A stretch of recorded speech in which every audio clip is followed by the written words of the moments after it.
Praise lord. ఈ సాయంకాలపు వేళ దేవుడు నీకు ఇస్తున్న వాగ్దానము కీర్తనల గ్రంథము 37వ అధ్యాయము 19వ వచనం. ఆపత్కాలమందు వారు సిగ్గునొందరు, కరువు దినములలో వారు తృప్తి పొందుదురు. దేవుడు చెప్తున్నా ఏమంటే ఆపత్కాలమందు వారు సిగ్గునొందరు. ఎవరు సిగ్గునొందరు?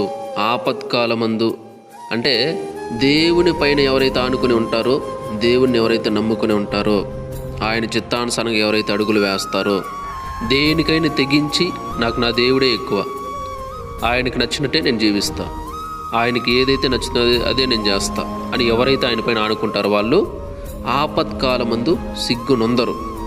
కరువు దినాల్లో వారికి తృప్తి పొందుతారు. వాళ్ళు సమృద్ధి ఉంటుంది, దేవుడు చూసుకుంటాడు.